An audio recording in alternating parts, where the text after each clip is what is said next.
Hello दोस्तों, क्या आप किसी ऐसी वीडियो की तलाश में थे जिसे देखने के बाद फ्यूचर कॉन्टिन्यूअस टेंस के सारे कॉन्सेप्ट्स आपको समझ आ जाए? तो एक बात मैं गारंटी के साथ आपसे कह सकता हूं कि इस वीडियो को लास्ट तक देखने के बाद फ्यूचर कॉन्टिन्यूअस टेंस से रिलेटेड और कोई भी यूट्यूब वीडियो आपको देखने की जरूरत नहीं पड़ेगी। जी हाँ, और ये मैं सिर्फ कहने के लिए नहीं कह रहा हूं, मैंने सच में इस वीडियो को ऐसा बनाया है, इस वीडियो में इतनी मेहनत करी है। बस आपसे एक ही रिक्वेस्ट है कि इस वीडियो का कोई भी पार्ट आप स्किप मत करना, लास्ट तक देखते रहना, ठीक है? तो चलिए बिना एक भी सेकंड गवाए हम जल्दी से ये वीडियो शुरू करते हैं।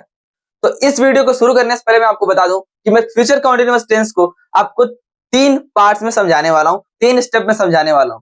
सबसे पहले आपको कॉन्सेप्ट्स जानना होगा, दूसरे पार्ट में आपको की पॉइंट सीखना है और तीसरे पार्ट में आपको कुछ स्ट्रक्चर सीखना है। ये सब बहुत आसान है, बस आप इस वीडियो को देखते रहिए। ध्यान देना, फ्यूचर कॉन्टिन्यूअस टेंस जो होता है वो फ्यूचर में कॉन्टिन्यूअस एक्शन को बताता है, लगातार हो रहे काम को बताता है भविष्य में, ठीक है?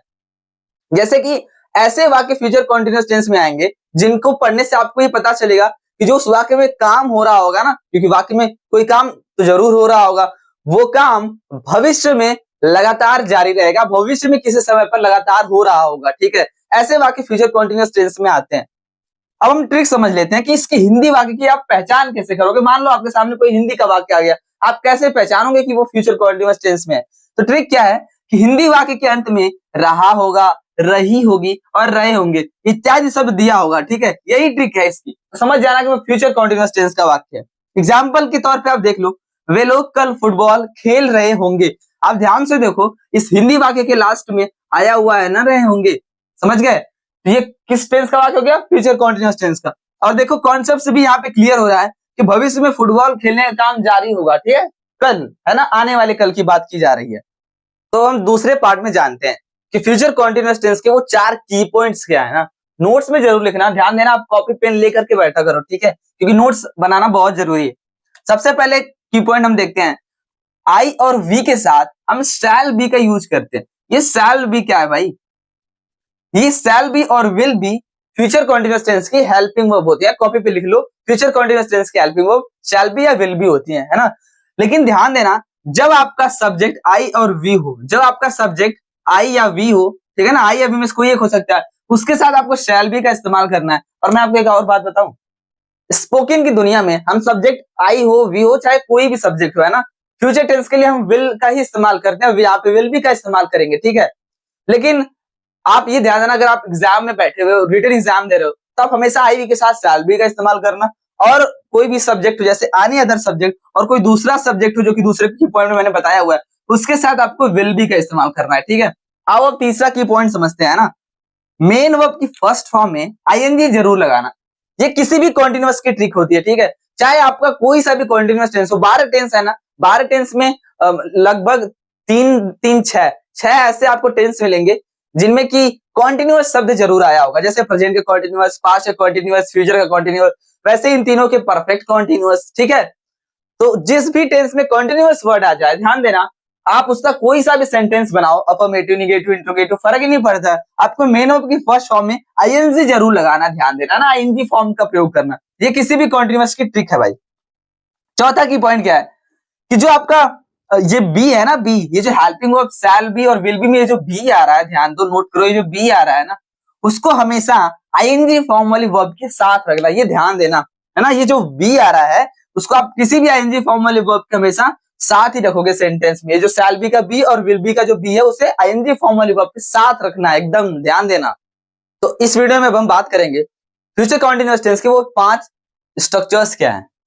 पहला अफर्मेटिव सेंटेंस का स्ट्रक्चर देखते हैं ना। अफर्मेटिव सेंटेंस मतलब साधारण वाक्य, मतलब ऐसे वाक्य जिनसे काम के होने का बोध होता है ना, वो अफर्मेटिव सेंटेंस होता है। तो उसका स्ट्रक्चर क्या होगा? अगर आप फ्यूचर कॉन्टिन्यूअस टेंस बना रहे हो तो सबसे पहले आपको सब्जेक्ट लिखना ही पड़ेगा, क्योंकि अफर्मेटिव सेंटेंस पहले सब्जेक्ट लिखना है। फिर शैल बी या विल बी में से कोई एक हेल्पिंग वर्ब आपको जरूर इस्तेमाल करनी है, ठीक है? ये जो हेल्पिंग वर्ब है ना, शैल बी या विल बी, आपको फ्यूचर कॉन्टिन्यूअस टेंस के सारे ही सेंटेंसेस में, चाहे अफर्मेटिव, नेगेटिव, इंटरोगेटिव, सब में इस्तेमाल करना है, ध्यान देना। तो शैल बी या विल बी में से कोई एक इस्तेमाल करेंगे, आपको पता है की पॉइंट्स के अकॉर्डिंग, अगर आई भी हो तो शैल बी, और कोई भी सब्जेक्ट होता है वो विल बी का इस्तेमाल करना है। उसके बाद वर्ब के फर्स्ट फॉर्म में आईएनजी जोड़ देना, ठीक है, जो भी मेन वर्ब होगी। उसके बाद ऑब्जेक्ट लिख करके सेंटेंस आप अपना कंप्लीट कर लोगे, ठीक है? ये अफर्मेटिव सेंटेंस का स्ट्रक्चर हो गया। अब हम बात करते हैं नेगेटिव सेंटेंस के स्ट्रक्चर की, नकारात्मक वाक्य आप कैसे बनाओगे, है ना? तो सबसे पहले आपको सब्जेक्ट लिखना होता है यहाँ पर भी, ठीक है। उसके बाद हेल्पिंग वर्ब शैल या विल में से कोई एक यूज करोगे पहले। ध्यान देना, आप लोग कहोगे सर शैल भी या विल भी था ना, नहीं यहाँ पे भी लगेगा, लेकिन मैंने आपको चौथे की पॉइंट में बताया हुआ था कि बी का प्रयोग आप हमेशा वर्ब की आईएनजी फॉर्म के साथ करोगे, ठीक है। इसलिए सबसे पहले आपको क्या करना है, सब्जेक्ट लिखना, शैल या विल सब्जेक्ट के अकॉर्डिंग। उसके बाद आप नॉट का यूज करोगे, नॉट का, उसके बाद बी लगाओगे, फिर वर्ब की फर्स्ट फॉर्म प्लस आईएनजी लिख देना और ऑब्जेक्ट लिख करके सेंटेंस को कर लेना कंप्लीट। अब हम बात करते हैं एग्जाम्पल्स की। सबसे पहले साधारण वाक्य का एग्जाम्पल देखते हैं। वे कल फुटबॉल खेल रहे होंगे, है ना, खेलना का काम हो रहा है ना भैया, अफर्मेटिव सेंटेंस है, रहे होंगे लगा हुआ है, इसका मतलब ये कौन सा टेंस हो गया भैया, फ्यूचर कॉन्टिन्यूअस टेंस।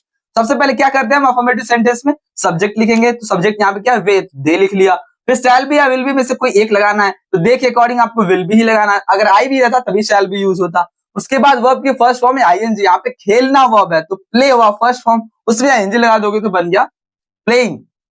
फिर आपको ऑब्जेक्ट लिखना है, भैया क्या खेलने की बात हो रही है, फुटबॉल, तो हमने फुटबॉल लिख लिया। उसके बाद जो अदर वर्ड आपको बचता है, तो यहाँ पे अदर वर्ड क्या है, कल। ध्यान दो, अब ये बताओ यस्टरडे यूज होगा या टुमारो, अब क्योंकि फ्यूचर कंटीन्यूअस टेंस है, आने वाले कल की बात हो रही है, तो यहाँ पे आप टुमारो यूज करोगे, ठीक है।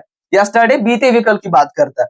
मैं दूसरा एग्जांपल लेता हूँ जो कि निगेटिव सेंटेंस का एग्जांपल है। देखो सेंटेंस नहीं आया हुआ है ना, जैसे मैं कल इस समय नहीं टहल रहा हूँ, निगेटिव सेंटेंस काम के ना होने का बोध कराता है, तो यहाँ पे टहलने का काम नहीं हो रहा होगा कल, ठीक है। निगेटिव सेंटेंस क्या स्ट्रक्चर है, पहले सब्जेक्ट लिखते हैं, यहाँ पे सब्जेक्ट क्या, मैं, तो मैंने आई लिख दिया। शैल या विल में से कोई एक लिखना होता है, आपको पता है कि शैल का इस्तेमाल करते हैं आई अगर और या भी सब्जेक्ट तो, ठीक है। उसके बाद आपको पता है नॉट लिखना होता है निगेटिव टेंस में, यस नॉट लिख दिया। फिर बी लिखेंगे आईएनजी फॉर्म वाली वर्ब के साथ, देख रहे हो ना ये कॉम्बिनेशन, ध्यान देना, बी का प्रयोग हमेशा आईएनजी फॉर्म वाली वर्ब के साथ होगा। वॉकिंग, टहलना, वॉक के साथ वॉकिंग किया, क्यों, फर्स्ट फॉर्म में आईएनजी लगाना है, टहलना वर्ब है, वॉक वॉकिंग है ना, वॉकिंग। अब देखो सबसे पहले ये फ्रेज आप बनाओगे, इस समय है ना, एट दिस टाइम, और टुमारो, यस्टरडे, ये जो शब्द होते हैं ना, ये हमेशा लास्ट में ही लिखे जाते हैं। यहाँ पे आप लास्ट में टुमारो लिख लोगे, फ्यूचर कंटीन्यूअस टेंस, आने वाली कल की बात हो रही है ना। तो आइए अब इंट्रोगेटिव सेंटेंस समझ लेते हैं। लास्ट हमारा बचा हुआ है इंट्रोगेटिव सेंटेंस, प्रश्नवाचक वाक्य। ये प्रश्नवाचक वाक्य क्या होते हैं, ऐसे वाक्य जिनसे प्रश्न पूछने का बोध होता है ना, प्रश्न पूछा जाता है जिन सेंटेंसेस का यूज करके, उन्हें इंट्रोगेटिव सेंटेंस कहते हैं। स्ट्रक्चर देख लो जल्दी से। तीसरा स्ट्रक्चर आप देखो इंट्रोगेटिव सेंटेंस का, देखो इंट्रोगेटिव सेंटेंस मैंने यस नो टाइप और डब्ल्यूएच वर्ड टाइप दोनों बताया कि ये दो प्रकार के होते ही हैं।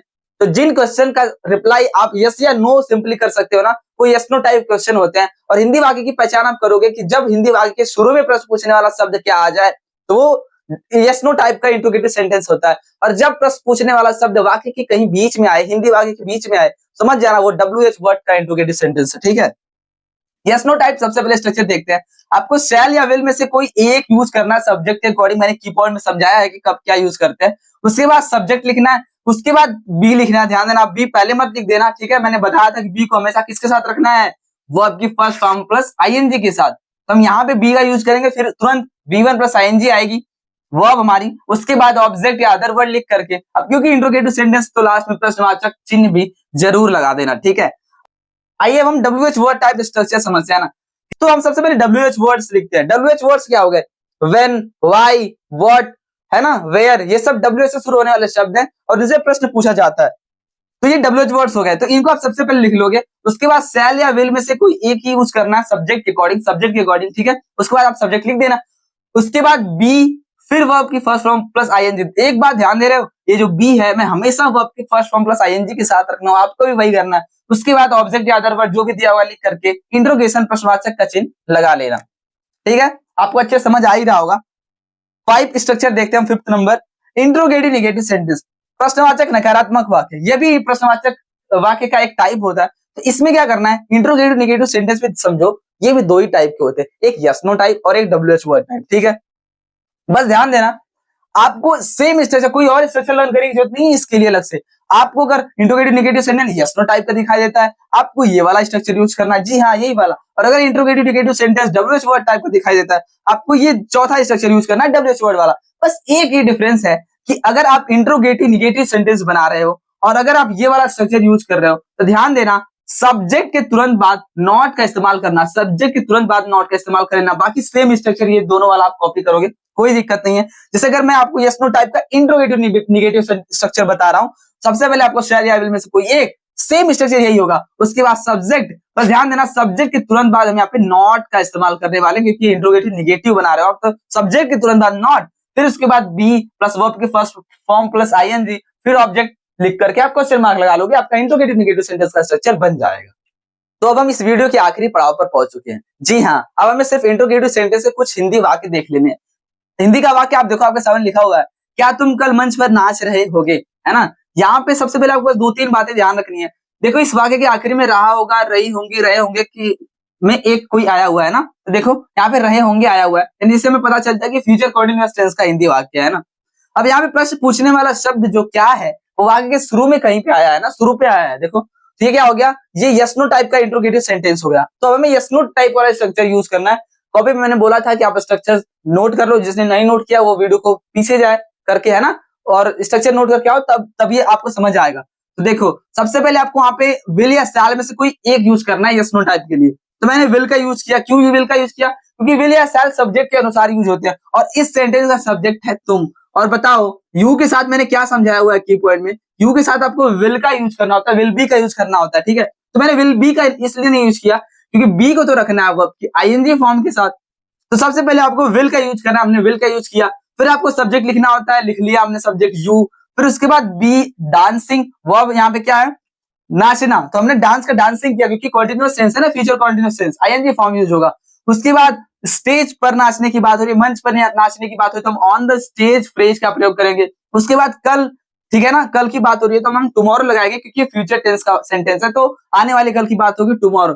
ये सेंटेंस बन जाएगा will you B dancing on the stage tomorrow, है ना। अब हम बात करते हैं आखिरी सेंटेंस की। ये वाक्य पढ़ो, वह अगले हफ्ते मुझसे बात क्यों नहीं कर रहा होगा। फिर से रहा होगा आ गया ना वाक्य के आखिरी में। ये फ्यूचर कंटीन्यूअस टेंस का हिंदी वाक्य हो गया। अब यहाँ पे प्रश्न पूछने वाला शब्द क्यों है वो हिंदी वाक्य के बीच में आया हुआ है, यानी ये WH वर्ड टाइप हो गया, ठीक है। तो इसके लिए हम क्या करते हैं, स्ट्रक्चर क्या था, सबसे पहले वो जो WH वर्ड बीच में दिया हुआ है ना, ये क्यों, उसका इंग्लिश वर्ड सबसे पहले लिखो। क्योंकि इंग्लिश क्या होती है, वाई, हमने लिख लिया। उसके बाद आपको पता होगा कि फिर से विल या शैल में से कोई एक लिखना होता है, तो आप सब्जेक्ट के हिसाब से लिखोगे। सब्जेक्ट है यहाँ पे वह, तो आप शैल का प्रयोग करोगे या विल का, विल का। तो विल यूज कर लिया आपने, ठीक है। उसके बाद सब्जेक्ट लिख दिया ही, फिर नॉट, क्योंकि इंट्रोगेटिव नेगेटिव बनाना है तो सब्जेक्ट के तुरंत बाद नॉट का इस्तेमाल करते हैं। उसके बाद बी का यूज करना आईएनजी फॉर्म वाली वर्ब के साथ। देखो कॉम्बिनेशन बिगड़ना नहीं चाहिए, बी के साथ आईएनजी फॉर्म वाली वर्ब ही आएगी ना। यहाँ पे वर्ब क्या है, बात करना, तुमने टॉकिंग का इस्तेमाल किया, टॉक का टॉकिंग की आईएनजी फॉर्म वाली वर्ब यूज करी। उसके बाद टॉकिंग टू मी, मुझसे बात करने की बात हो रही है, तुमने टू मी लिखा। अगले हफ्ते टाइम, जो टाइम पीरियड दिया होता है ना, टाइम वगैरह, वो सब आप लास्ट में ही लिखा करो, है ना। तो ये अदर वर्ड की तरह इसको नेक्स्ट वीक लास्ट में लिख लेंगे और इंट्रोगेशन का मार्क प्रश्नवाचक चिन्ह लगा करके ये सेंटेंस को कर लेंगे हम कंप्लीट, ठीक है। अच्छा आप लोगों के लिए एक रिमाइंडर है कि अगर जिसको भी टेंस एकदम बेसिक से एडवांस लेवल तक सीखना है, सिर्फ फ्यूचर कंटीन्यूअस टेंस ही नहीं और भी टेंसेस में उनको प्रॉब्लम होती है, तो मैं टेंस मास्टरी की एक सीरीज चला रहा हूँ जिसका लिंक मैं डिस्क्रिप्शन में दे दिया हूँ। आप उस लिंक से डायरेक्टली मेरे उस प्लेलिस्ट के सारी वीडियोस को भी देख सकते हो, आपके बहुत काम आएगी। बोर्ड एग्जाम में जितने भी कॉन्सेप्ट, जितने भी तरह के क्वेश्चन आ सकते हैं, मैंने उन वीडियोस में आपको सिखाया हुआ है। और इस वीडियो की बात करते हैं, अगर इस वीडियो को आप अभी तक देख रहे होगे तो आपका कोई भी डाउट बचा नहीं होगा, 100% आपके सारे डाउट क्लियर हो गए होंगे। अगर फिर भी कोई डाउट रह गया हो तो इस वीडियो को फिर से देखो। अगर फिर भी ना समझ आता हो तो कमेंट बॉक्स आपके लिए हमेशा खुला हुआ है, आप अपने क्वेश्चंस पूछो, मैं आपका जरूर रिप्लाई करूंगा। और अगर ये वीडियो आपको कुछ भी सिखा पाई हो, कुछ भी अगर आप इस वीडियो से सीखा हो, अगर वीडियो थोड़ी सी भी आपको हेल्पफुल लगी हो तो प्लीज इस वीडियो को एक लाइक करिए, मेरे चैनल को सब्सक्राइब करिए और अपने दोस्तों को भी शेयर करिए। आपके ये लाइक, शेयर और सब्सक्राइब से हमें मोटिवेशन मिलता है और हमें ये भी पता चलता है कि हम सही डायरेक्शन में काम कर रहे हैं। तो चलिए फिर मुलाकात होगी आपसे एक नई अमेजिंग वीडियो में, तब तक मन ही मन बोलते रहिए राधे राधे।